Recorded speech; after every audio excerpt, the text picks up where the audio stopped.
Why then do we very often warp our view of pleasure, kind of get off center about what is pleasurable?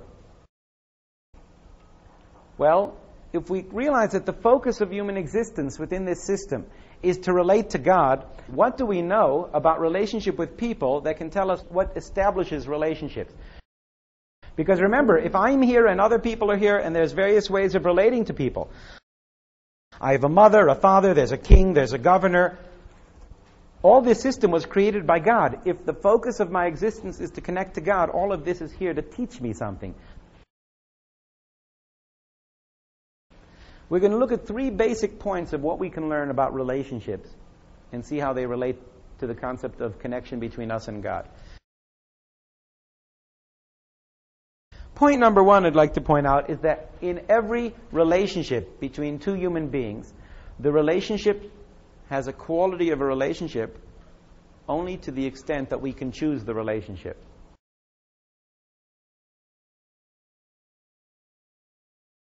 If somebody holds a gun to your head and says, "Tell me you love me or I'll kill you," it's not that it's a poor relationship. It's no relationship at all. Somebody hypnotizes you, so whenever I snap my fingers, you say wonderful things about me. It's no relationship. A relationship requires the ability to choose it. We have to have the ability to choose it or not. We have to put on a world where we have the capacity of moving toward God or moving away.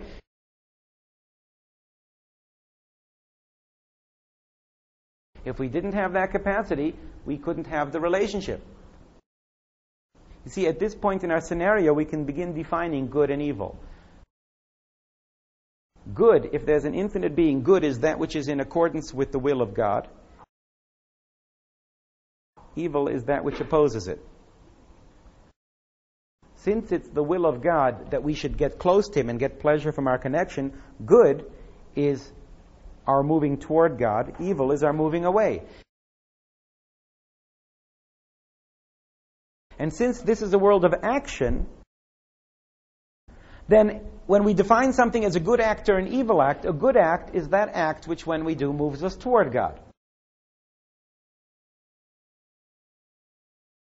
Because that was the will of God that we get that benefit. Evil is that which moves us away. Rule number 1 of relationship is we have to be able to choose it. We have to be able to move toward Him. We have to be able to move away. Now, we got a question now. If God programmed us for pleasure, you have 2 students in the university and they have a real tough test tomorrow.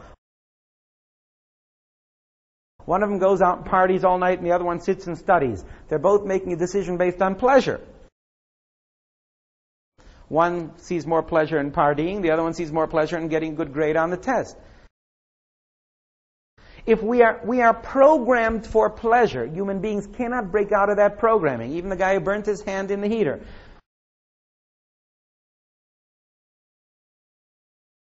How then can we choose whether or not we move toward God? Clearly, if rule number 1 of relationship is that we have to choose it, that means that God had to put us in a world where there are some acts that we do that move us toward Him, some acts that we can do move us away, and they both have to give us pleasure. And of course, the pleasures have to be of different sort, because if both of them were equally stimulating, the pleasures that moved you toward God and the ones that moved you away were equally stimulating on the lowest physical level that we feel most, then again there would be no choice. And therefore, if the pleasures that move us toward God are deep and transcendent, they are also going to be subtle.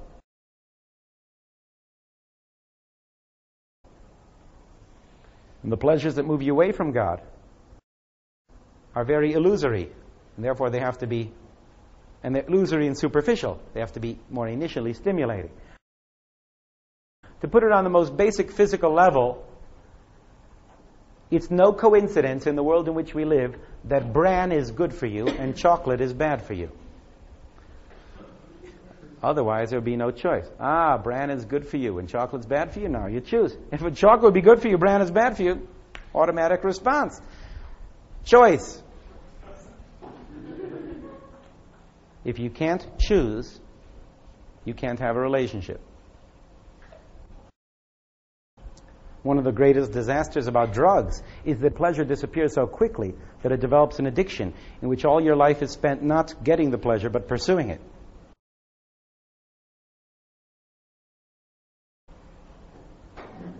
It's the same with all the pleasures that we get addicted to. It develops nothing but a hunger rather than a satisfaction.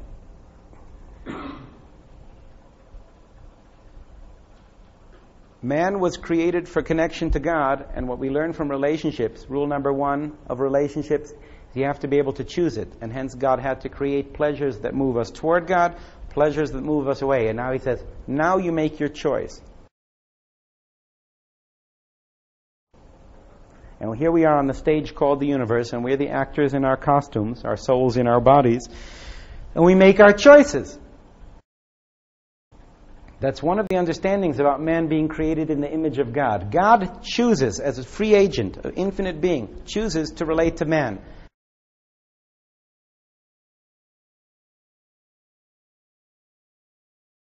Man chooses back to relate to God. Which gets us to rule number two. When two people relate, if A loves B and B loves A, then they have a loving relationship. If A loves B and B only likes A, then they have a like relationship. It's not halfway in between. If A loves B and B wants to have nothing to do with A, there's no relationship. It doesn't average out. When there's two unequal desires to have relationship, it depends on the lesser of the two to determine what's going on. Now A can send flowers and candy to try to urge the relationship up. But if B does not reciprocate, it doesn't exist on that level. God puts everything into all relationships with man. He gives us our existence, our sustenance. He gives everything into the relationship, and therefore the relationship depends entirely on what you give back. And each person has a different relationship because it's what we reciprocate that determines the relationship. God can love us unilaterally, but He cannot establish a relationship unilaterally. He can offer it. It exists when you reciprocate it. And it's the same with people. Picture the following. A woman says, my son wants to have nothing to do with me. He doesn't talk to me, he doesn't call me, but I love him anyway. Can a mother say that and mean it? Yes. I love him regardless of the fact that he ignores me. Because love can be one-sided. But not relationship. The woman cannot say, my son hates me, he wants to have nothing to do with me, he doesn't talk to me, but we have a good relationship anyway. And that's what's kind of foolish when people say, well, if there is a God and He's so merciful, then when I come up to heaven, He'll give me a portion in the world to come. He's so merciful. Again, the silliness of that is, God doesn't give you a portion in the world to come. You are your portion in the world to come.